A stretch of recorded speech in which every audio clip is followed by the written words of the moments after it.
Okay, well, what I'm going to do today is a continuation of what was started yesterday when we sort of shifted gears a little bit from history and some economics to mostly economic analysis of a number of myths that I've been mentioning to you. The first myth was the myth of antitrust. And keep in mind, this whole series, I'm going to have 4 lectures altogether on these myths, is the theme is how over the years, market failure, the idea of market failure has been bandied about, but with very little substance in a lot of cases, and with just downright falsehoods in quite a few cases, like with antitrust yesterday. So today, the topic is the myth of natural monopoly. And then this afternoon, I'm going to talk about labor market myths. And then the myth of the New Deal is the next one. And of course, the purpose of all these myths is to attack the free market and to generate support for interventionism in bigger government. And since not everybody is here is an economics student, a lot of you have had economics, I want to explain as simply as I can what natural monopoly is. And there's a story that if you have taken an economics course, you've heard this story. And the story is, in the late 19th century, when manufacturing was being developed and becoming more and more advanced, there were a lot of industries that had heavy fixed costs before they could even go into business, like electric power, for example. A company would spend many, many millions of dollars just for the infrastructure, for the power plant and the distribution network before having a single customer. And so, but then once they were up and running, the cost of serving each customer is very low, next to zero. Think of a power company today. One more customer is running a line from the street to your house. It costs next to nothing. And so what they had was their cost per unit of, if the unit one might have been kilowatts of electricity, let's say, or telephone service. It declined very sharply. It initially was very high because they had all these costs, these fixed costs of the construction of the plant and so forth. But then as they had 100,000 customers or 200,000 customers, the cost per kilowatt approached zero. And so you had, in all the economics textbooks, talk about this. You have a graph looking something like this, depicting economies of scale, declining cost per unit over the long run. It is a long run measured by the amount of output. And the story that was told about this, about natural monopoly, why are they called natural, is that supposedly one big company would get here first. One big company would achieve the minimum cost point, and if it could do that, it could underprice everybody, and everybody would leave the market because they couldn't compete with the one big company, and therefore a monopoly would be established. It's sort of similar to the unicorn of economic theory that I talked about yesterday, predatory pricing. Sort of similar to that, a whole idea. And so the theory goes that since this is bound to happen, we might as well take advantage of the low cost, but regulate the price. And so the story goes, the government stepped in wisely and benevolently and created a monopoly by law. It gave a monopoly franchise to these companies and said, well, you're going to be a monopoly anyway because of the free market. This is the failure of the free market, supposedly. So we might as well give you a legal monopoly. It's illegal to compete, but we're not going to let you charge some monopoly price, which may be up here where my finger is. We're going to make sure you charge a price enough to make a profit, but not so high that it's the same price that a profit-maximizing monopolist would charge. And in a nutshell, that's the natural monopoly theory. And what I'm going to have to say about this today is that it's basically all bunk. It never happened this way. The economists never had this theory at the time. This theory was made up after the fact. If you take an economics class, you probably get the impression that wise and learned economists advised the government about this and explained this economies of scale business to the politicians and made the case for regulation. Didn't happen that way. This was all after the fact, and it became an ex post rationale for regulation that already existed out there. In fact, in some of my research, I did a survey of what economists were saying at the time about large-scale production. And as I said yesterday when I was talking about antitrust, I surveyed just about everybody that had anything at all to say about large-scale production and its implication for monopoly. And I'll read you a few of them. Richard T. Ely was one of the founders of the American Economic Association. This was in 1900. He wrote this: "Large-scale production is a thing by which no means necessarily signifies monopolized production." And keep in mind, Ely was a self-described socialist.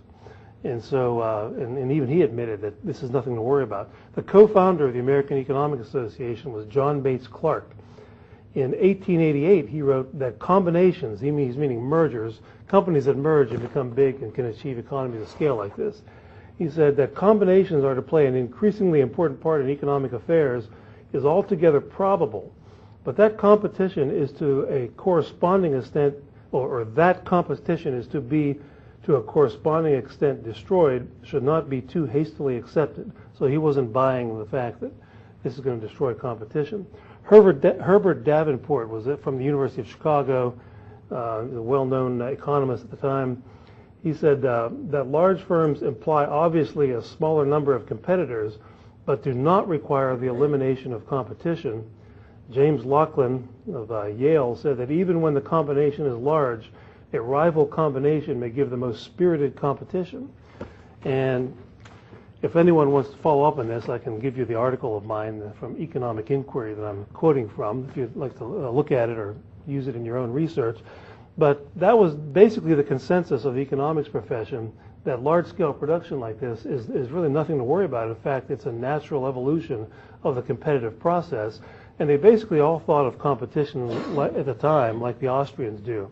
It's a dynamic, ongoing process of rivalry, price cutting, entrepreneurship, product differentiation, and even the fact that one firm seemed to have most of the market at one point in time doesn't mean there's little or no competition. There's always somebody out there who's going to try to undercut that person in one way or another. And that was their thinking. And so their thinking wasn't the natural monopoly story. That was a story. It came around later. And so the question becomes, well, just how natural were these monopolies? I mean, what was in fact going on? Is there any evidence that this story was being played out, that there was one big company evolving in industry after industry? Now, there were mergers in the late 19th century, but they weren't creating one single monopoly anywhere.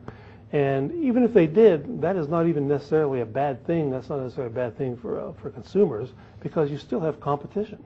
You still have the threat of competition, even if at any one point in time you have one single company.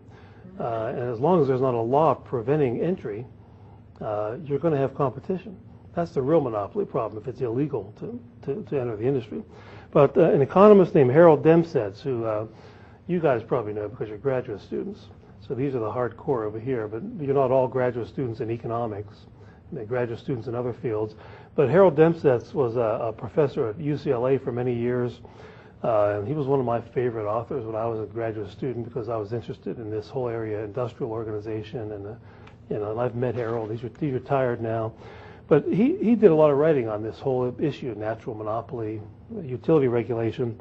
And here's something he wrote about that was actually going on in the late 19th, early 20th century. I'm going to quote Demsetz. He said, 6 electric light companies were organized in 1 year of 1887 in New York City. 45 electric light enterprises had the legal right to operate in Chicago in 1907. Prior to 1895, Duluth, Minnesota was served by 5 electric lighting companies, and Scranton, Pennsylvania had 4 in 1906. During the latter part of the 19th century, competition was the usual situation in the gas industry in this country. He's meaning like gas lights. He's not meaning gasoline. Before 1884, 6 competing companies were operating in New York City. Competition was common and especially persistent in the telephone industry. That's something different, isn't it? Competition in the telephone industry. Baltimore, Chicago, Cleveland, Columbus, Detroit, Kansas City, Minneapolis, Philadelphia, Pittsburgh, and St. Louis, among the largest cities, had at least 2 telephone services in 1905. And so what he's saying is that if you actually look at what was happening, as opposed to the theory that's in the textbooks, there wasn't any monopoly being created. There was vigorous competition, even by the numbers, in industry after industry at this time. So this never happened. Now, in my research, I ran across a book. I told you yesterday I've always been sort of a library rat in my research, digging around like maybe a gopher is more like it. And then you find some good nuggets in university libraries by doing this.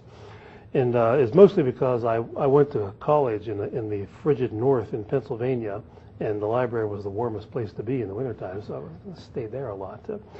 But I found this book called The Gaslight Company of Baltimore, which was a history of utility regulation of gas and electricity in Baltimore. And it has implications for the whole nation because it relies somewhat on the research of Richard T. Ely himself, who was at Johns Hopkins at the time, and studying this whole issue. And he wrote a long series of articles for the Baltimore Sun at the time.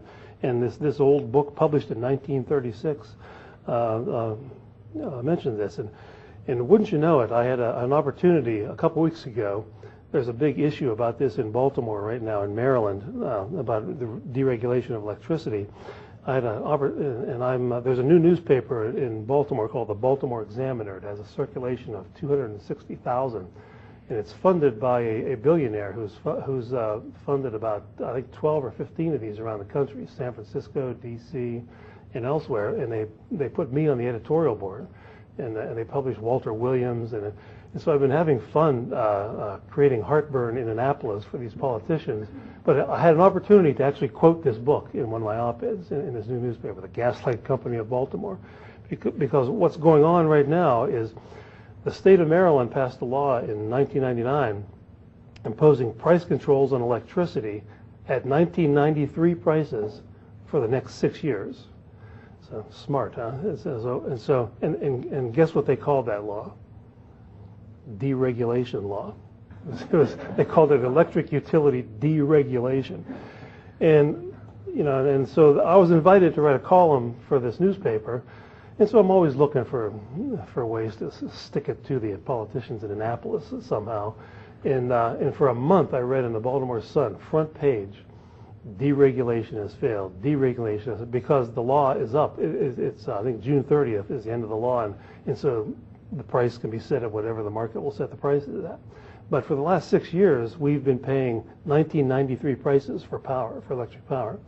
And so anyway, the politicians have been saying, well, deregulation has failed because no competition has entered. We thought competition would enter. Think about that. You pass a law saying you can charge only 1993 prices for the next 6 years. You're a corporate executive contemplating spending $1 billion or so entering this big market, Maryland, the D.C. suburbs, to compete with Constellation Energy, which has been there forever. Baltimore Gas and Electric is what the Gaslight Company of Baltimore used to be called. It's the successor of that company. Would you invest all this money if you thought your price was going to be controlled by the most anti-business legislature in America? It's lunacy. So I wrote an article called "What Deregulation?" ? Just pointing out in the first sentence that regulating, and I've emphasized regulating, the price of electricity for 6 years is regulation, not deregulation. And like the radio talk show guys in town say, "Oh, he's right about that," because they've been this mantra was repeated every day. Deregulation failed. And so I was on all the talk radio, and even like a week later, I heard these guys that are still talking about this because they were sort of embarrassed that they sort of went along with this language of deregulation, and they got duped by it themselves. Even some conservative talk show hosts who are very suspicious in Baltimore of this stuff. They were one of them, an old friend of mine, Ron Smith. He was kind of embarrassed that he fell for this business. So I had the opportunity to quote this book. And that impressed everybody because they thought I must be a real scholar because I can quote books published in 1936. That's my background story on this book. But this book tells a story of how this happened in Baltimore anyway. And like I said, it does have national implications, not just Baltimore, because a lot of the information did come from Ely, who was studying electric utilities all over. He wasn't just studying electric utilities in Baltimore. He was, after all, the founder of the American Economic Association, quite the big shot. And here's some of the things that are said in this book. From its founding in 1816, this Gaslight Company constantly struggled with new competitors. Its response was not only to try to compete in the marketplace, but to lobby state and local government authorities to refrain from granting corporate charters to its competitors. So it was a rent seeker, as in the language of modern economics. And he goes on to say that here's the bad economics in the book. The author says, gas companies in other cities were exposed to ruinous competition, okay? And then he talks about how these same companies, maybe operating in Boston, let's say, they're suffering from ruinous competition. They were all bidding to enter the Baltimore market so they can ruin themselves even more, supposedly. So, you read things like this, and, well, if they're being ruined in Boston and New York, why do they want to come and have more ruination in Baltimore? And, of course, the answer is they weren't being ruined. They were competing. And sometimes they competed successfully and made money in these places. Maybe they didn't make as much money as they could if they were monopolies, but they were making money. So much so that they saw the Baltimore market, and they wanted in on that too. And so this book is typical. It goes on and talks about excessive competition and how destructive it can be. And this was the thinking at the time, that excessive competition is destructive. But of course, it is destructive to those who can't compete. Excessive competition is destructive to the Tennessee Titans, let's say, in football, or the Miami Dolphins if it's too excessive, because the Pittsburgh Steelers are so much better than they are. But that's a good thing. It induces the Miami Dolphins and the Tennessee Titans to get better if they want to succeed. And the same is true in business. If you want to succeed, do better. I tell my students, I have an old article from the Wall Street Journal that I use in a lot of my classes. It's probably 10 years old now. And the title of it is, "If you like your new American-made car, thank your neighbor with the 12-year-old Honda." That's the title. And of course, the theme of the article is the reason why the American-made cars are so much better now than they were 20 years ago is they were forced to get better by Honda, Toyota, and the rest. And that's so. And that was excessive competition is a good thing. It forces them to get better, and that's what was going on here. And so, anyway, the interesting story about this company was there were 3 competing gas companies in Baltimore, and they were trying to merge and create one company. They thought they could have a monopoly, although they were foiled by Thomas Edison. Right at that very time, they finally merged and said, "We're in a catbird seat now. We're a monopoly." Thomas Edison came around, and the electric light industry was invented, and so all of a sudden there were electric power companies competing with these gas light companies. But here's how monopoly did appear. A monopoly finally did appear in Baltimore. I'm reading from this book about the Gaslight Company of Baltimore again. In 1890, a bill was introduced into the Maryland legislature which called for an annual payment to the city from the Consolidated Gas Company of $10,000 a year and 3% of all dividends declared in return for the privilege of enjoying a 25-year monopoly, end quote. So they were like criminals sharing the loot. The politicians said, okay, we will give you a 25-year monopoly, but every year you have to give us $10,000 and 3% of all dividends, us being the legislature, so that we can spend it how we want to spend it. And that's how it came about. It didn't come about like this. There was no free market evolution creating a monopoly, and the regulators in white suits on white horses came around and saved the day. That's the typical corny story you're told in the economics books. It didn't happen that way. And it's kind of funny to read this book. This guy, he's an advocate of regulation. I don't know why he is. He tells these stories. He's an advocate of utility regulation. And then he says, and I don't know what his tone of voice would have been if he was saying this rather than writing it, But he talks about, well, what happened next? What happened after they did establish this electric power monopoly in Baltimore? And he said, let's see, where is it? Oh, he said, people felt that the negligent manner in which their interests were being served by the legislative control of gas and electric prices resulted in high rates and monopoly privileges. What a shocker. What a surprise. And then he says, the development of utility regulation in Maryland typified the experience of other states, the whole country. And so if you read somebody who actually did some statistical or empirical research on what happened, as opposed to spinning theories, what happened was there may have been attempts to merge by these companies, and that even if they had merged, they wouldn't have been monopolies necessarily, unless they had government creating the monopoly. But these monopolies were all created by governmental fiat, by governmental laws. And then people like George Brown, the author of this book, are shocked that prices went up and the people thought the service was pretty bad. They didn't. It wasn't. What else would you expect? Not all the economists in the early part of the 20th century were fooled by this.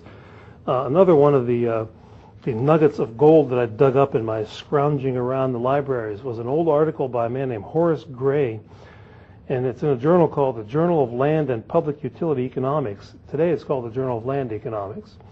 It's a pretty decent journal if you ever study issues regarding cities and urban issues, externalities, land development. It's pretty decent. But this was February 1940 issue of this journal. And here's what Horace Gray said about this. He said, during the 19th century, it was widely believed that the public interest would be best promoted by grants of special privilege to private persons and to corporations in many industries. This included patents, subsidies, tariffs, land grants to railroads, and monopoly franchises for public utilities. This was all a version of mercantilism, which we talked about the other day. The final result was monopoly, exploitation, and political corruption. Imagine that. And so with regard to public utilities, he said between 1907 and 1938, the policy of state-created, state-protected monopoly became firmly established over a significant portion of the economy and became the keystone of modern public utility regulation. And then here's the good line. He said, from that time on, and I'm quoting, the public utility status was to be the haven of refuge for all aspiring monopolists who found it too difficult, too costly, or too precarious to secure and maintain monopoly by private action alone or profits. And he talks about how this included the radio industry, the real estate business, milk, air transport, coal, oil, farming, and all around. Once this happened in electricity, just about everybody, dairy farmers said, I'm a public utility too. Give us a monopoly within our state on the sale of milk. And real estate was the same thing. All the real estate agents said, we're a public utility. We have declining costs. But this is how it happened. The role of economists, what Horace Gray said about the role of economists is they created, quote, a confused rationalization for the sinister forces of private privilege and monopoly. He's referring to this theory of natural monopoly.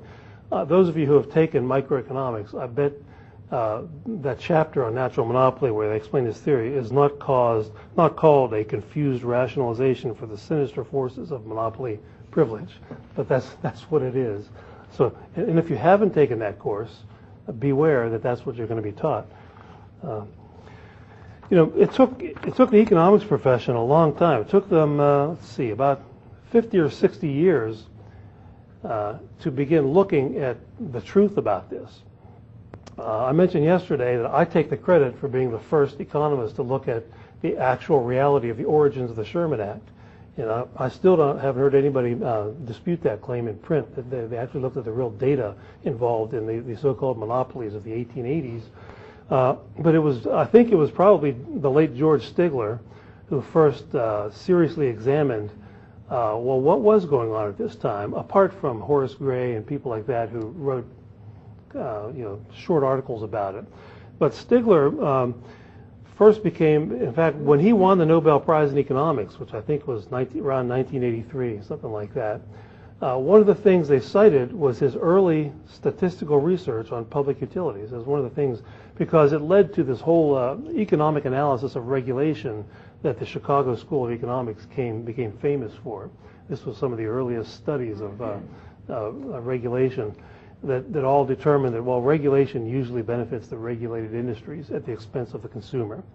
And anyway, he did some statistical studies of electric utilities, and he found that after regulation, prices either stayed the same or went up. They didn't go down like they're supposed to. That's what he found. Then after that, there were other studies by an economist named Greg Jarrell, among others. He was a pretty well-known economist at the time, who concluded that 25 states substituted state for municipal regulation at one point between 1912 and 1917.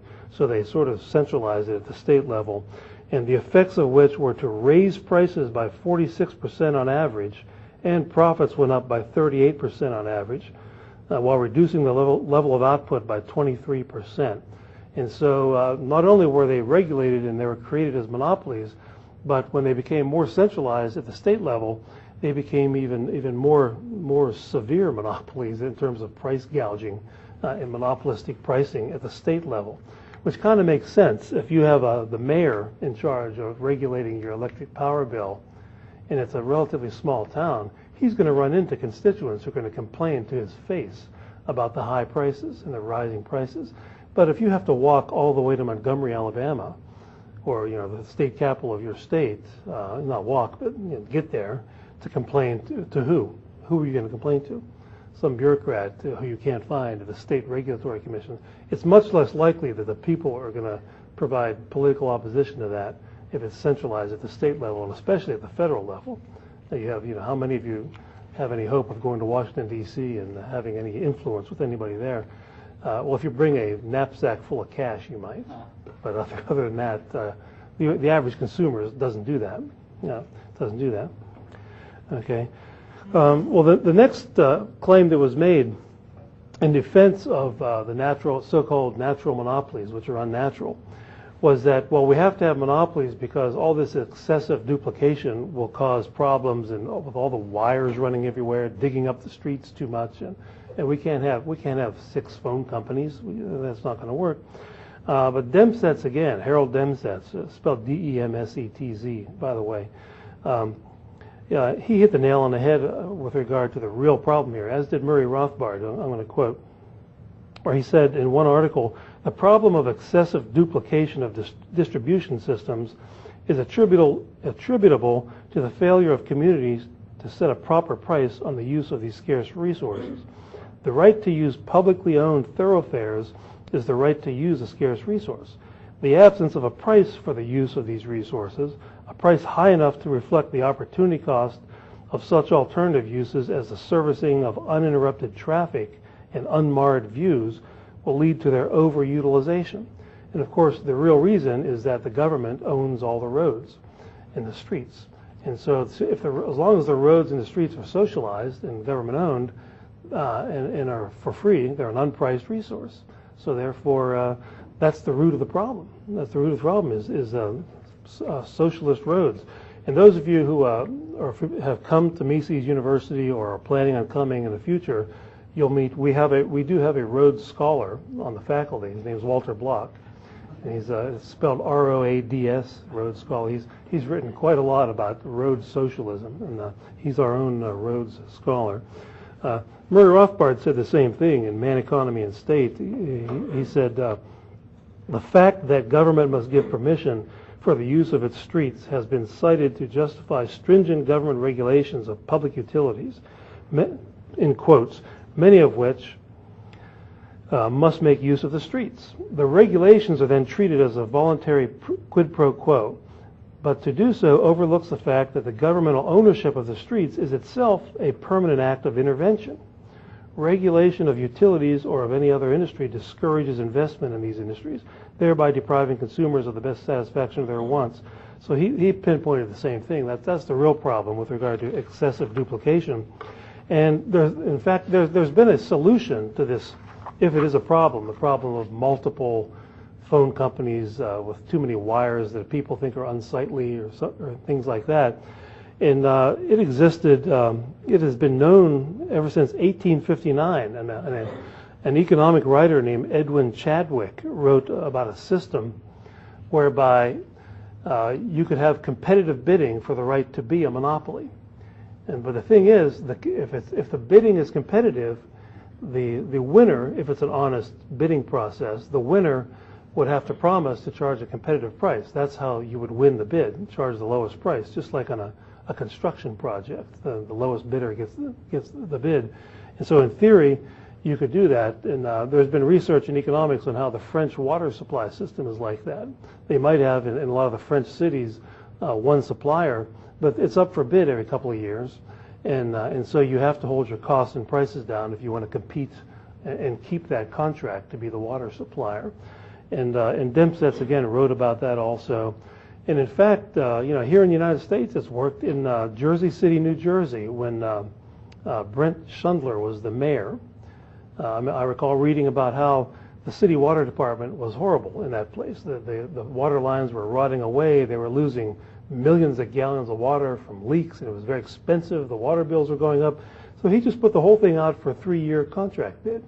The water supply, and there are some really good high-tech private water companies in America that all bid for this, and the one that got the contract did it, fixed everything up very quickly, and water rates went down. It charged the lower rates, and Schundler kept reminding these guys that this is only a 3-year contract, and if you don't do a good job, we'll just put it all out for bid again and see what happens. And so that type competition doesn't always have to be between 10 competitors or 15 competitors. There are different kinds of competition. You can have, this is called competition for the field in economics literature.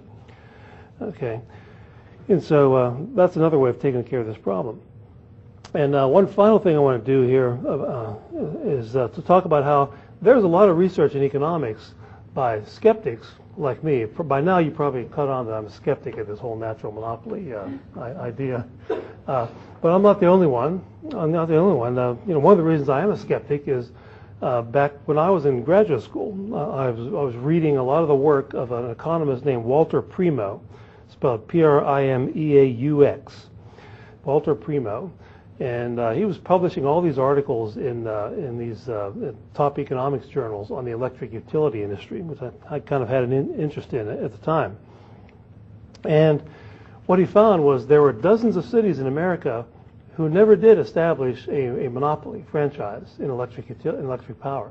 They allowed competition, and it wasn't a monopoly sharing situation. It wasn't like, we'll give you a monopoly franchise for this half of Auburn, Alabama, and then this company, you get the franchise, you serve the other half of Auburn, Alabama. They both competed for all of Auburn, Alabama, for example. And so there was direct, and in fact his book is called Direct Utility Competition, the Natural Monopoly Myth.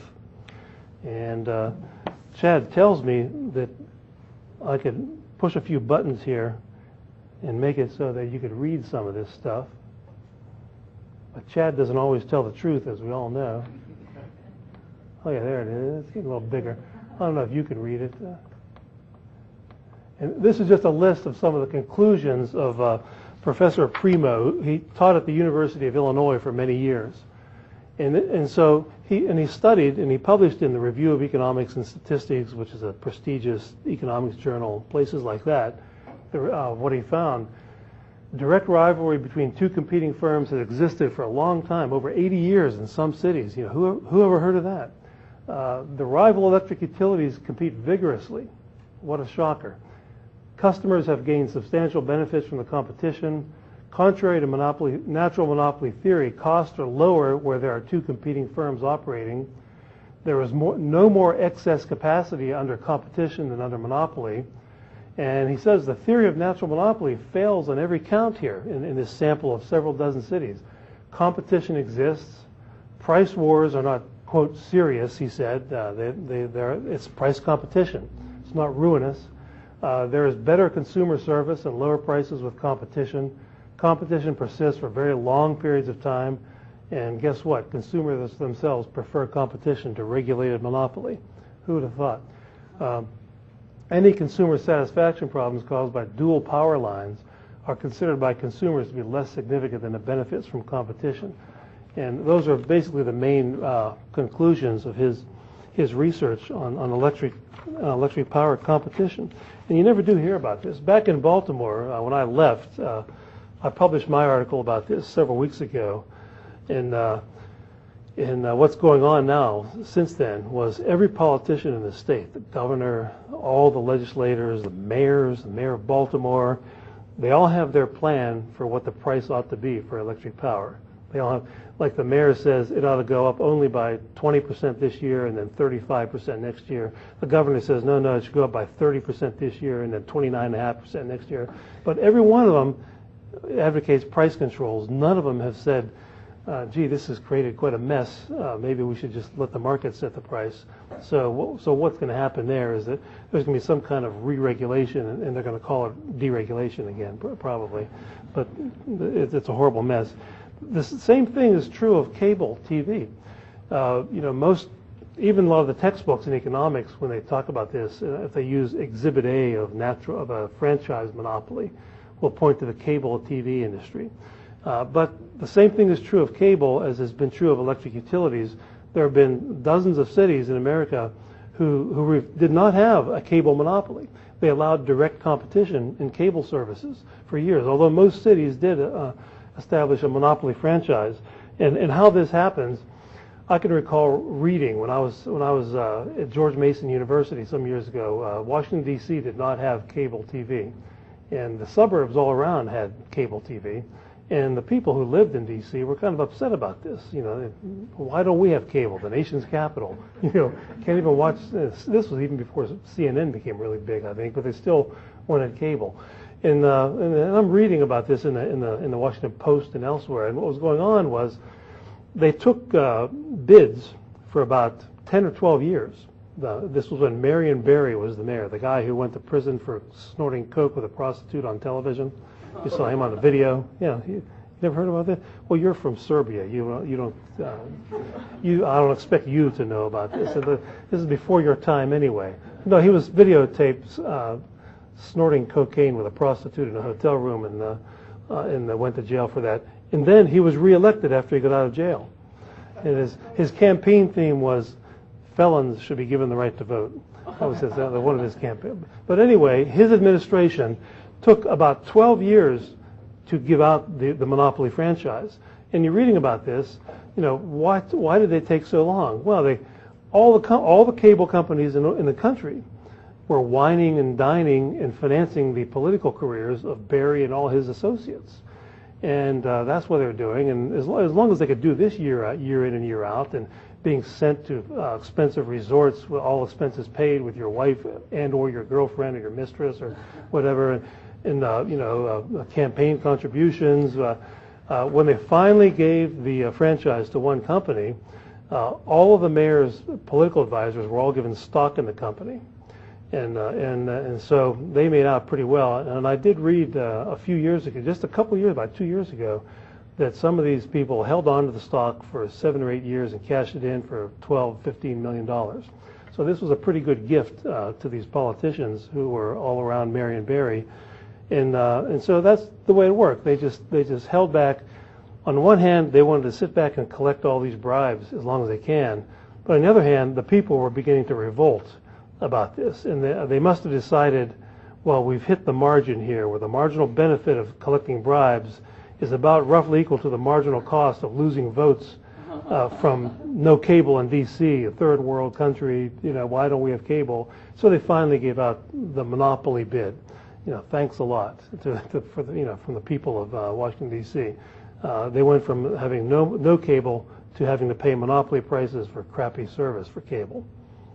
I guess that's an improvement.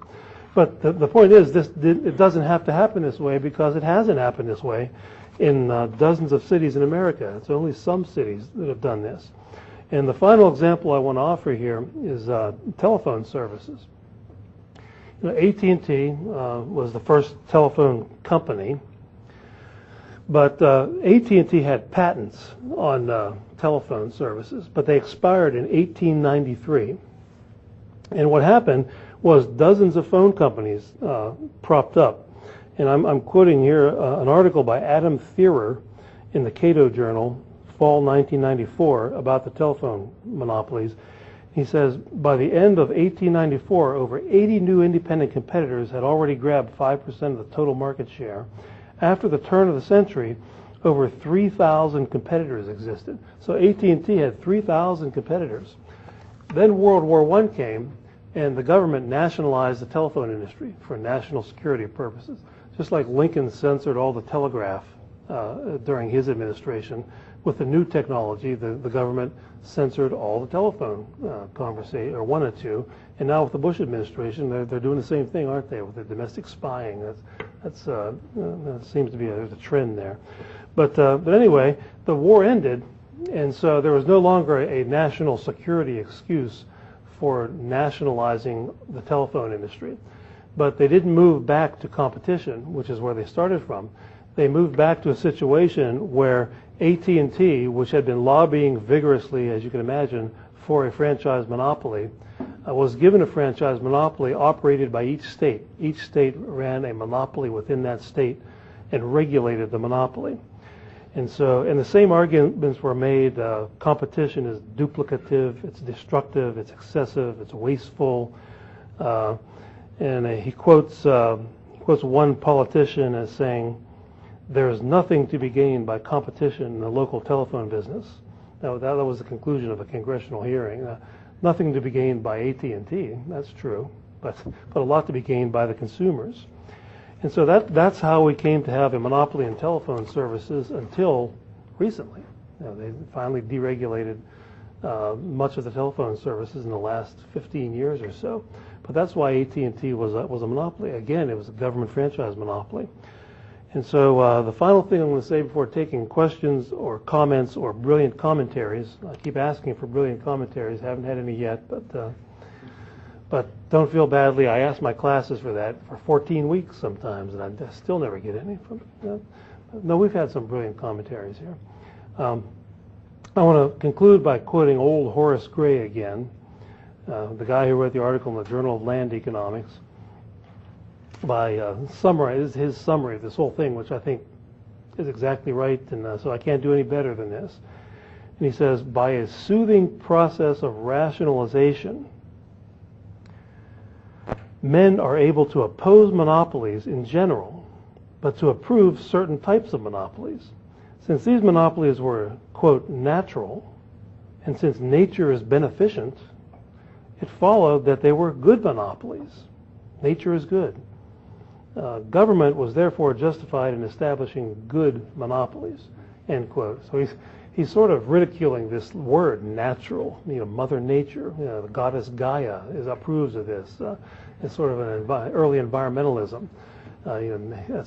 That's also, by the way, my theory of why environmentalists hate styrofoam, but not paper. They prefer you to use plastic bags and not paper bags at the grocery store. Paper comes from Mother Nature, it comes from trees, but plastic bags is man-made. They don't like styrofoam and that kind of. But that's not related to natural monopolies. But that's what this reminds me of. And so that's his conclusion. I think I'll stop there. I don't like to talk more than 45 minutes because I see a few people dozing off there, but him especially. But yeah. Okay. I heard a rumor there was beer in the dormitory last night, so we know where it came from, I guess. Oh, well, that's all I'm going to say for now, but questions, comments from anybody? Yes. Yeah, Tom, has there been any improvement in the textbooks over time?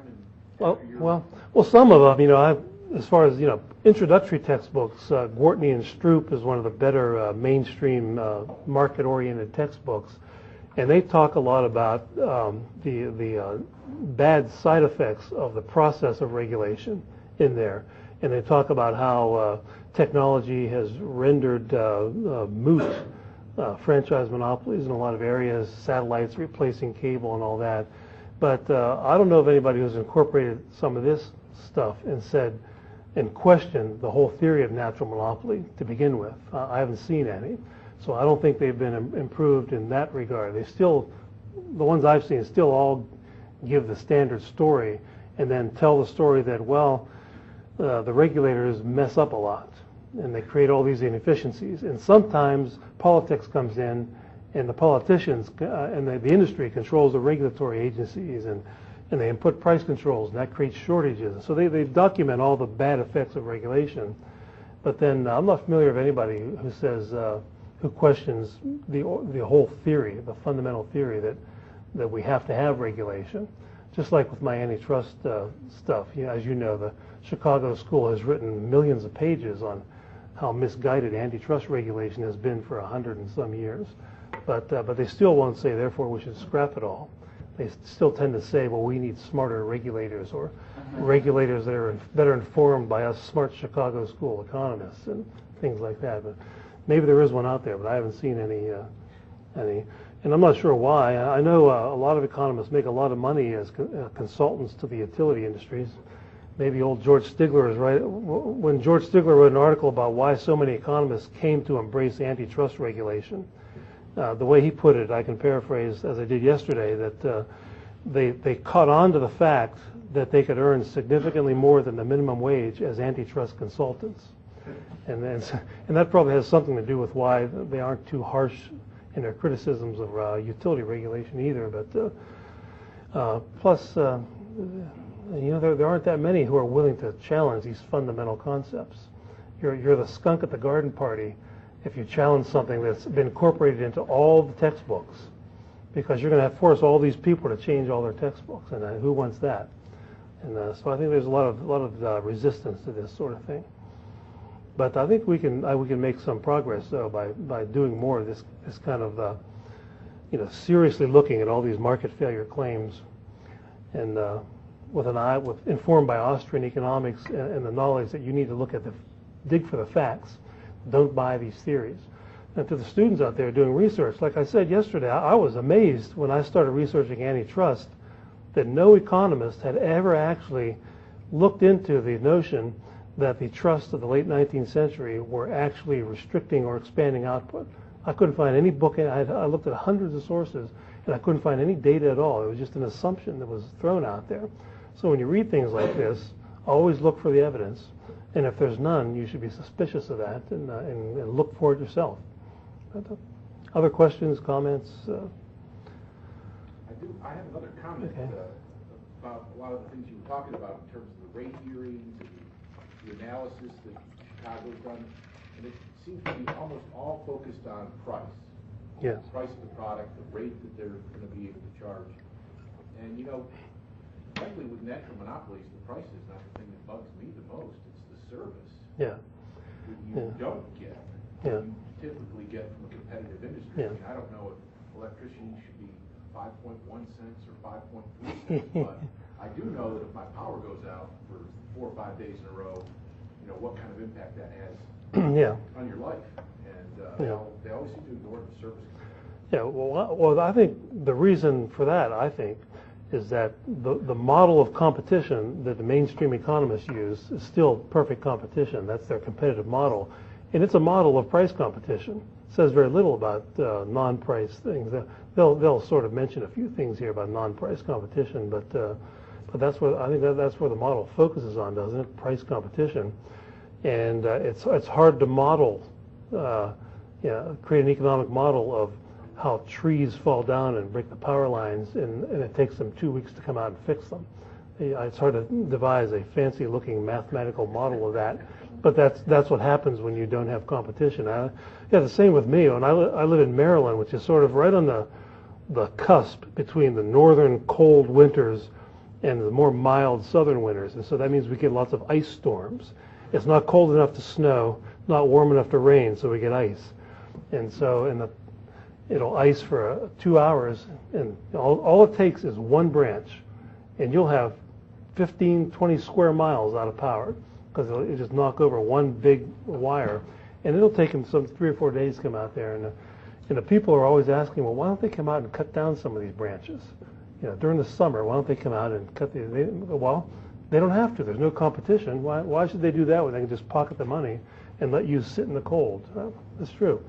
Yeah, this happened one time. We went 5 days without power, and I ended up going out and buying 2 gas stoves and putting them in with propane because you don't need electricity for these propane gas stoves and things like that. But yeah, you're right. The service is so bad with cable TV, or it had been for so long, that I even stopped calling to even make complaints or to get service. It's like the DMV. It's like you couldn't get through. Yeah, it's a couple of years ago, I called them. The cable had gone out on Saturday, and they said it was late in the afternoon, and I got through. I was surprised they were even open on Saturday. Yeah. And they said, well, we can't make it out this afternoon, but we'll be out there tomorrow afternoon. I said, no, tomorrow is Sunday. They said, yeah, we'll be out there on Sunday because now they have some competition. Yeah, all right, yeah. Yeah, well, yeah, that's, I don't know, you know, like I said, I think economists don't study that because it's hard to model. But Austrian economists do. That's, you know, we do a different type of analysis. We don't just rely on these pure models. Like Joe Salerno was saying yesterday when he was talking about his seminar for next week. Mises and the rest, they always did applied research. They were theorists, but they always did, especially Murray Rothbard. He always did, in his whole career, did a lot of really, his dissertation was on the Panic of 1819, which is applied Austrian economics. And so so the Austrians are doing some of this, but not the big shots who pull down all the big bucks advising the regulatory agencies, I guess. I've had quite a few MBA students. For years I've been teaching executive MBA students at my school, and quite a few of them work at BG&E, Baltimore Gas and Electric, and they just laugh. You know, we talk about these things, and of course they're the recipients of all this largesse with their big travel budgets and their bloated salaries and all this, and they just laugh and tell me how much money they make and how many trips to Hawaii they go for conferences on electricity supply and all this stuff. And they tell me how easy it is to recruit people, too, because they've got just unlimited loads of cash. If they really want to hire somebody, money is not an object as far as hire. They don't really compete in the labor market for executives. So and so you can get, it's easy to get a inside view like that. Yes, sir. With the Washington, D.C. bidding case, you mentioned that it took 11 or 12 years. Did your research show that that's typical of most bidding processes, or? I think that was atypical. I think that was longer than the usual thing. Let me give you, if anybody's interested, I have a good reference. My old friend Tom Hazlett spent most of his career, his academic career, publishing about this, telecommunications in general, but cable especially. He's quite the expert on that, and it's helped him buy a very big house in Potomac, Maryland, and a very big boat on the Potomac River.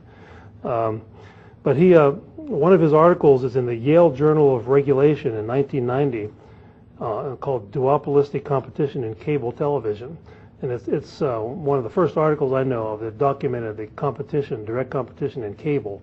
You know, and there's a book called "Unnatural Monopolies," edited by Robert Poole from the Reason Foundation. It has a whole series of essays on these issues, and so those are two good references if those of you who are interested in this business.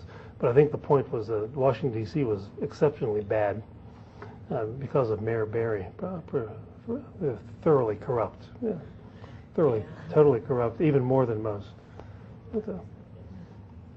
One question I got to ask is with SBC Communications buying up some of the other regional bells and now buying up AT&T, a lot of people thinking, well, the AT&T monopoly is going to get back together again.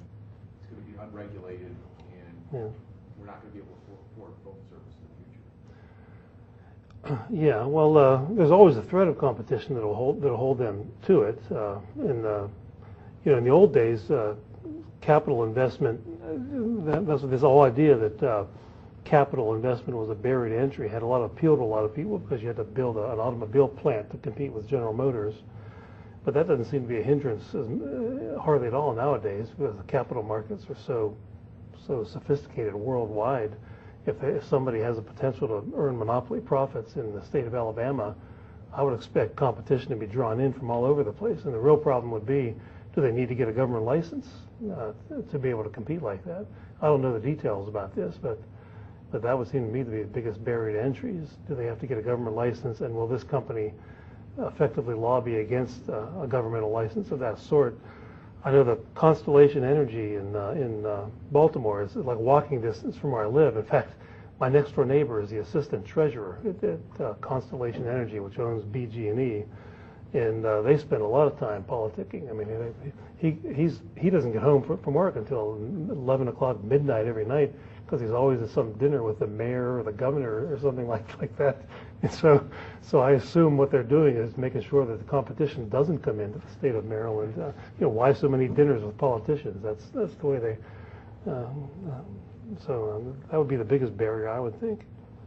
This is more of a comment on the whole issue of monopoly. In my home state of Indiana, where I live, Insight is the local provider that's been granted monopoly power over the area. And right before I left to come here, I saw a couple advertisements on the TV by Insight urging its customers to vote on an upcoming referendum to determine if Insight should retain monopoly power, urging them to vote in favor of allowing Insight to retain monopoly. No, well, if they vote yes, I'd say they deserve it.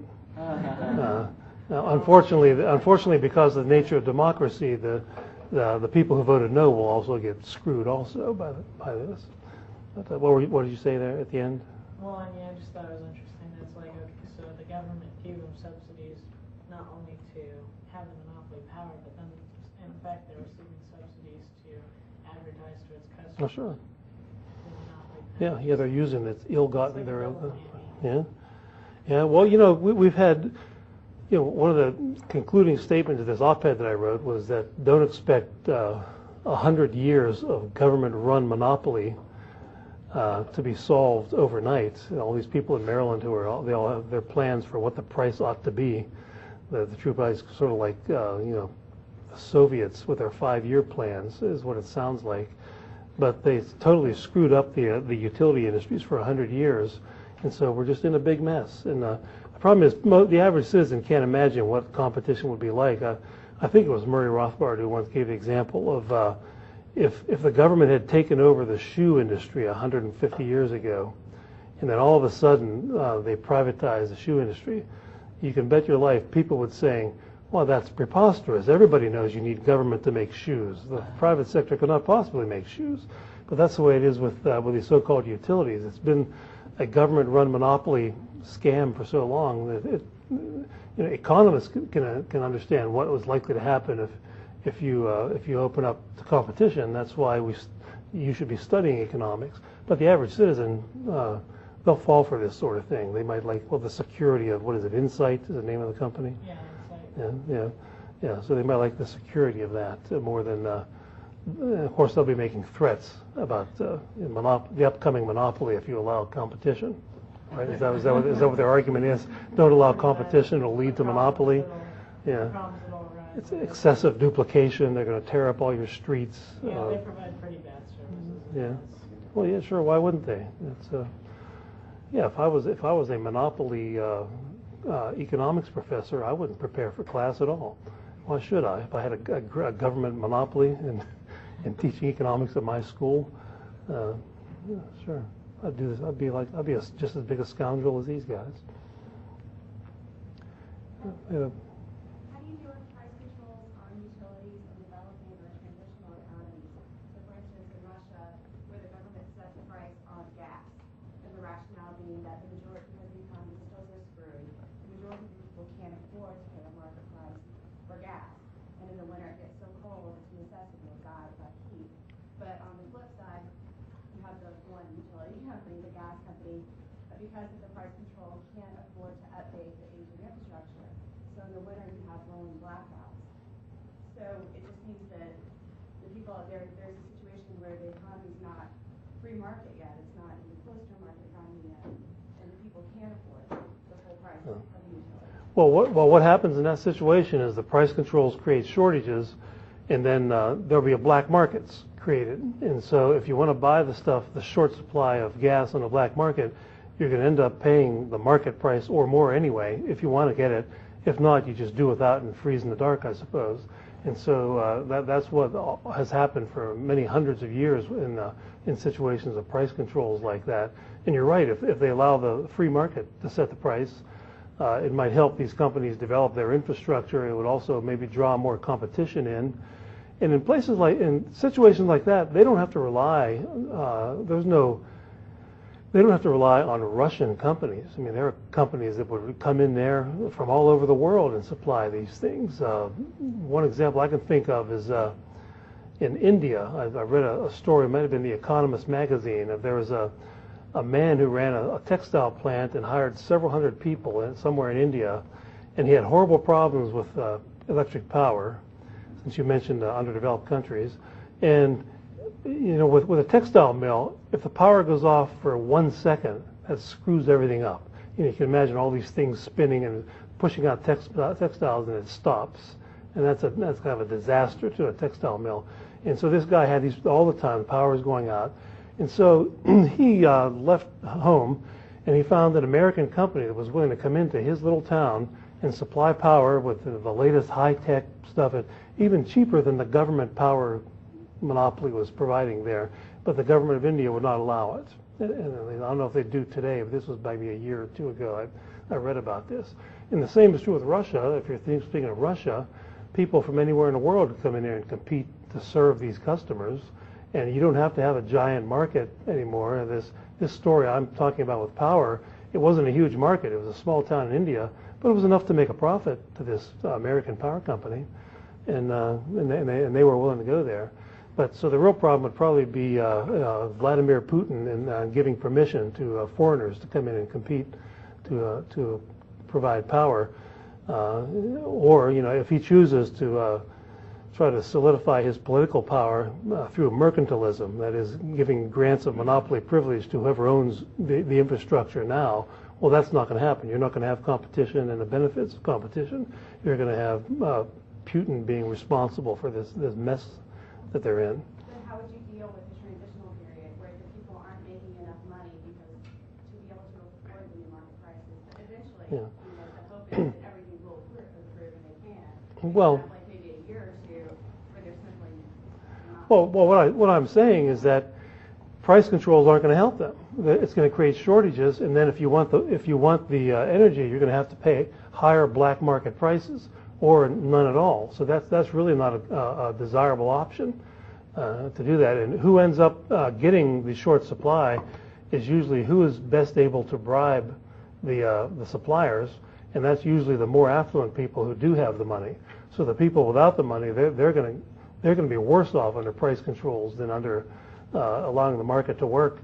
Besides, it'll give them an incentive to work harder and drink less vodka, I suppose, if they can't afford it now. You can look at the example of post-war Germany, the famous example of how at the end of World War II, when the Americans came in and controlled the German economy, they admired the Nazi fascist economic regulations. They didn't like the Nazis in general, but they really liked all the price controls and the planning. So they kept it in. They kept it all in for a couple of years after World War II, when the U.S. government essentially ran Germany as an occupied country. And then the economic minister named Ludwig Erhard, who was given a lot of latitude in setting economic policy, he waited until a Sunday when the Americans were off work and issued a decree on television that all wage and price controls were to be abolished the next day. And that's credited with the German economic miracle. And so, and it wasn't a miracle, it was just getting rid of the fascist economic planning that was so enthusiastically endorsed by all these New Dealers who were still in the Truman government and who kind of liked all these economic controls. And so he went over their heads. In one of my articles on Mises.org, it's called, I think it's called 4,000 Years of Price Controls, I quoted a book that quoted an interview with Hermann Goering, the famous Nazi, who was interviewed by an American journalist after the war. And here's Hermann Goering, the Nazi, saying, your economists ought to come over here and study what happened here in Germany when we were in charge, we the Nazis were in charge. And he's essentially saying, we really screwed everything up badly with price controls. And your economists think this is a good idea now. That's craziness. You know, don't take us as your model. And so they had an American journalist being lectured by Hermann Goering to get rid of price controls. And so, too bad Herman is not still alive. He could go to Russia and advise Putin on his economics with regard to price controls, I suppose. But the poorer people are always harmed the most by price controls because of the shortages, and they can't bribe their way into shortages. It's the more affluent people who can bribe their way in to get enough fuel or whatever is necessary. In New York City, for a long time, that bribery in the housing market is called key money.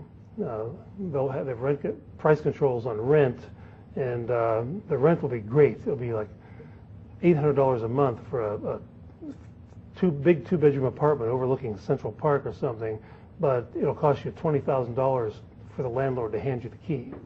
And so if you got the 20 grand, you get a great apartment at a low rate, and that's typically how it works. A classmate of mine in college had got one of those. She fortunately had an uncle who was a vice president at Citibank and could stake her with key money, so she got a nice apartment when she went to NYU Law School.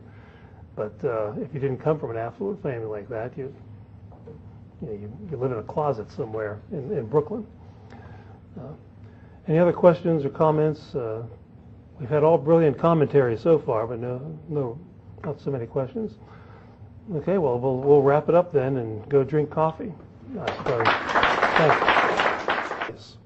And so the story goes, the government stepped in wisely and benevolently and created a monopoly by law. It gave a monopoly franchise to these companies and said, well, you're going to be a monopoly anyway because of the free market. This is the failure of the free market, supposedly.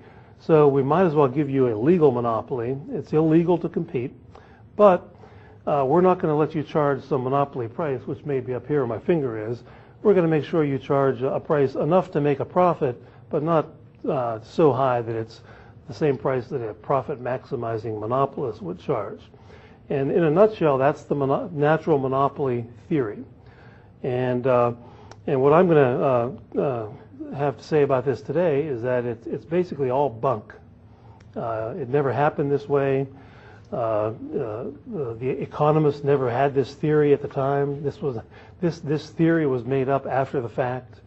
If you take an economics class, you probably get the impression that wise and learned economists advised the government about this and explained this economies of scale business to the politicians and made the case for regulation. Didn't happen that way. This was all after the fact, and it became an ex post rationale for regulation that already existed out there. In fact, in some of my research, I did a survey of what economists were saying at the time about large-scale production.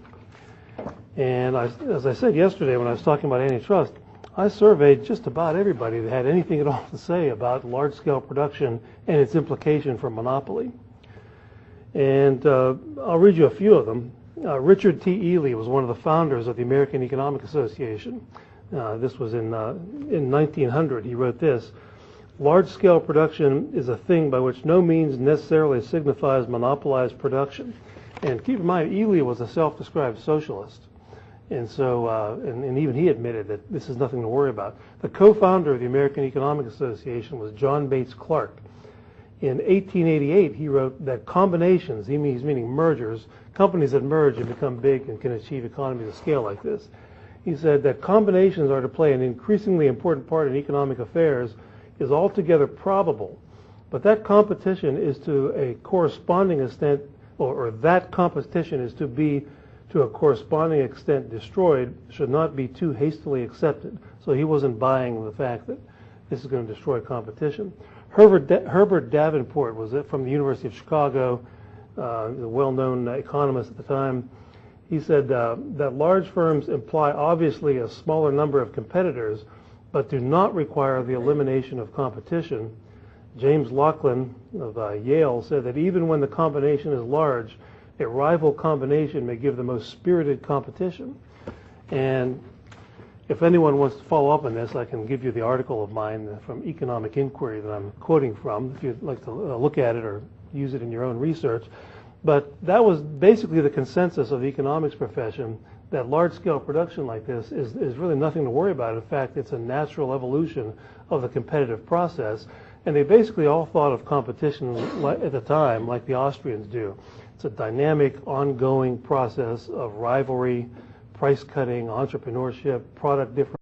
Okay, well, what I'm going to do today is a continuation of what was started yesterday when we sort of shifted gears a little bit from history and some economics to mostly economic analysis of a number of myths that I've been mentioning to you. The first myth was the myth of antitrust.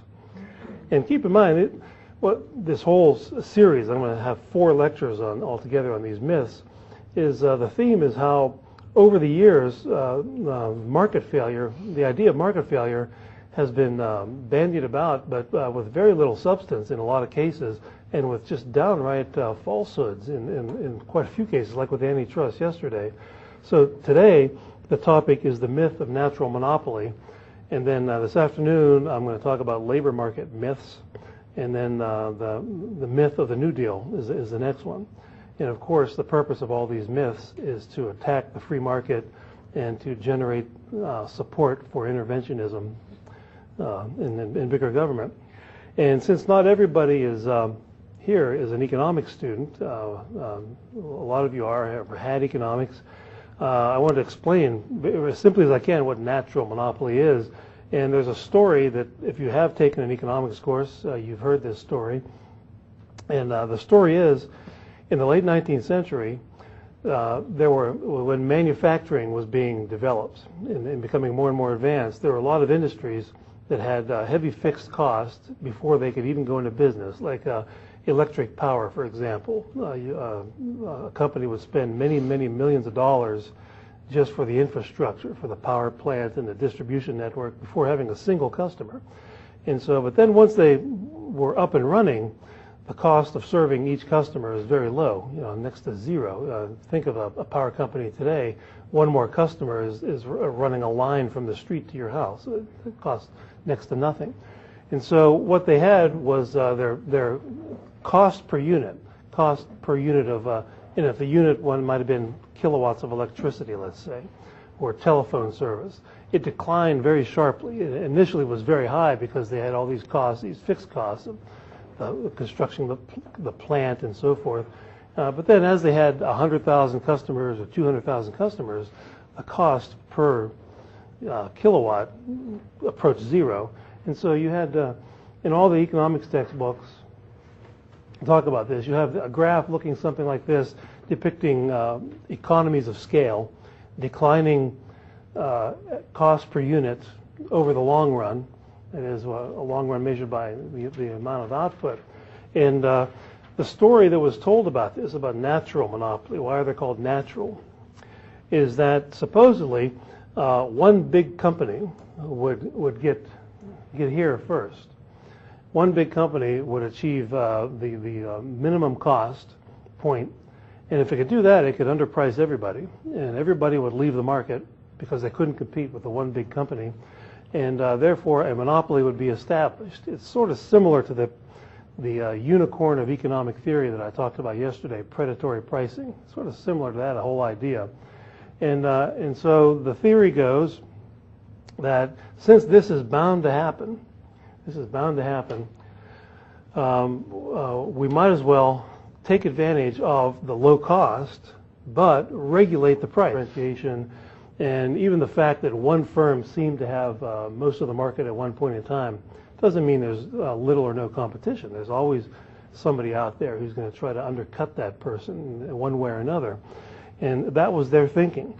And so their thinking wasn't the natural monopoly story. That was a story. It came around later. And so the question becomes, well, just how natural were these monopolies? I mean, what was in fact going on? Is there any evidence that this story was being played out, that there was one big company evolving in industry after industry? Now, there were mergers in the late 19th century, but they weren't creating one single monopoly anywhere. And even if they did, that is not even necessarily a bad thing. That's not necessarily a bad thing for consumers, because you still have competition. You still have the threat of competition, even if at any one point in time you have one single company. And as long as there's not a law preventing entry, you're going to have competition. That's the real monopoly problem if it's illegal to enter the industry. But an economist named Harold Demsetz, who you guys probably know because you're graduate students, so these are the hardcore over here, but you're not all graduate students in economics. They're graduate students in other fields. But Harold Demsetz was a professor at UCLA for many years. And he was one of my favorite authors when I was a graduate student because I was interested in this whole area, industrial organization, and and I've met Harold. He's retired now, but he did a lot of writing on this whole issue of natural monopoly, utility regulation. And here's something he wrote about that was actually going on in the late 19th, early 20th century. I'm going to quote Demsetz. He said,